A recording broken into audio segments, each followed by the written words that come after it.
হ্যাঁ আপনি আমার সাথে একটু এই মামলার ব্যাপারে দেখা করেন।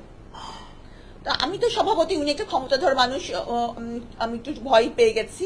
পরে আমি আমার ক্লোজ সার্কেলের সাথে শেয়ার করলাম। তো তখন তারা বললো যে যদি তোমাকে ফোন করে মামলা রিলেটেড কেউ, তাহলে তো তেজগাঁ থানার ওসি তোমাকে ফোন করবেন, উনি কেন সরাসরি তোমাকে ফোন করবে।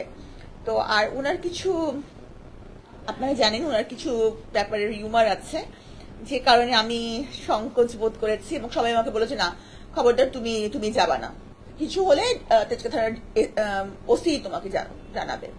তবে পরে উনি আরেকবার ফোন করেছিল, তখন আমি বলেছিলাম কেন যেতে হবে, মানে কেন যেতে হবে, আমার কেন আসতে হবে, আমি তো এখানকার কিছু না, এখানকার কিছুই না, আমি জাস্ট হচ্ছে এই জেকেজির ওনারের স্ত্রী, এবং তাও হচ্ছে যে তাকে আমি ডিভোর্সও দিয়ে দিয়েছি এবং আমি তার সাথে থাকিও না। কারণ যখন তাদেরকে অ্যারেস্ট করা হয় তখনও ওই সময়কার ভিডিও আছে, তখন ওখানকার ওনার নিজে বলছেন যে আমি সাবরিনা এখানে থাকে না এবং সাবরিনা আমাকে ডিভোর্স দিয়ে দিয়েছে, ওই ফুটেজটা সময় টিভিতে আছে।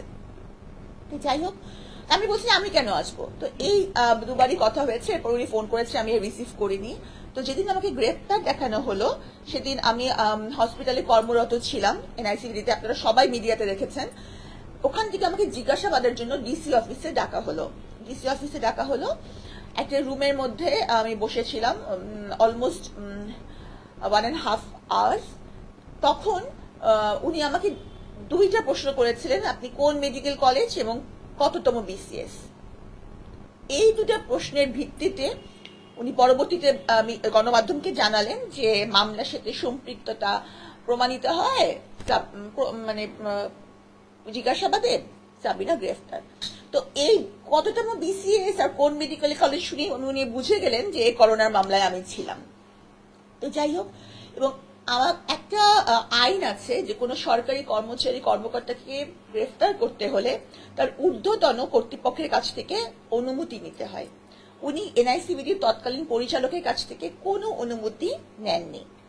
আর আরেকটা ব্যাপার হচ্ছে, এটা এই গত সপ্তাহে খবরের কাগজে এসেছে যে সরকারি কর্মকর্তাকে গ্রেফতার করতে হলে সুনির্দিষ্ট তথ্য প্রমাণের ভিত্তি লাগে।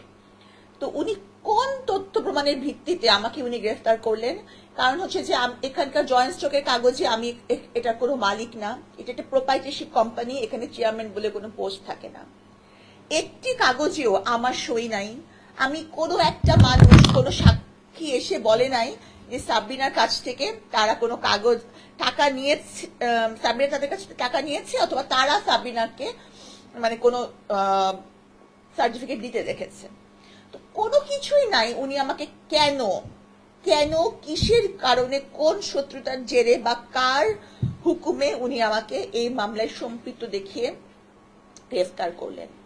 আর আরেকটা কথা হচ্ছে যে কারাগারে এই আমার মরহুম স্বামী, যার যে ওনার, উনি কারাগারের মাধ্যমে, এখন এই কারাগারে সিল দেওয়া আছে, উনি তো কেরানীগঞ্জ কারাগার থেকে আমাকে একটা চিঠি পাঠিয়েছিলেন কাশিমপুর কারাগারে।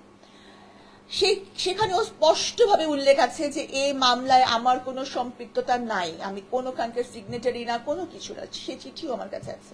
তাহলে কিসের ভিত্তিতে উনি আমাকে গ্রেফতার দেখালেন? তো যদি কোনোদিন সুযোগ হয় তাহলে অবশ্যই আমি ওনার কাছে জানতে চাইবো, এবং আল্লাহ পাকের কাছে আমি দিন রাত ওনার বিচার চেয়েছি। হ্যাঁ, আমি কারাগারে দিন রাত, মানে এই যে হারুন সাহেব, যাকে সবাই মানে মোস্টলি ডিবি হারুন নামে জানেন, মানে হাউন আঙ্কেল, যিনি হাতের হোটেলের ওনার, তো উনি আর কি। আপু আসলে এই যে আপনি যে এত নির্যাতন হয়েছেন, আরো অনেকে নির্যাতন হয়েছেন, এবং আপনি কি এটা জানেন যে অনেকেই বলছেন যে হারুন সাহেবের কাছে কোনো লোক গেলে আসলে মেয়ের লোক গেলে খালি হাতে ফেরত আসে না। এটা আসলে কিভাবে, এটা আপনি এটা কি চোখে দেখছেন, এবং খালি হাতে ফেরত আসে না বলতে কি বুঝায় মানুষ? খালি হাতে ফেরত আসে না মানে বুঝলাম না। যেমন আমরা দেখলাম যে কোনো মেয়ে গেলে আসলে একদিনের ভিতরে কাজ সলিউশন হয়ে যায়, ঠিক হয়ে যায়, কিন্তু ছেলেরা গেলে অনেকদিন ঘুরতে হয়, পিছনে দাঁড়াদাঁড়ি ঘুরতে হয়, কিন্তু মেয়েরা গেলে তার কাছে আসলে এত প্রাধান্য কেন পায়? আসলে আমি তো ওনার কাছে কখনো কোনো কাজ নিয়ে যাইনি, আমি এটা বলতে পারবো না কি বিষয়ে। আপনি যেটা শুনেছেন সেটা আমিও শুনেছি, যে কারণেই আমি উনি ডাকার পরে ওনার কাছে যাইনি। তো কিভাবে কাজ হাসিল হয় আমি বলতে পারবো না, এটা উনিই জানেন, আমি জানি না। আপনার কি মনে হয় আসলে, আপনি তো মেয়ে একজন, একটা ছেলে মেয়ে একজন মানুষ কি চেতে পারে? একটা উনি কি যেতে পারে আর মানে কি হতে পারে, এটা হচ্ছে যে আপনি আমি সবাই বুঝি। হ্যাঁ,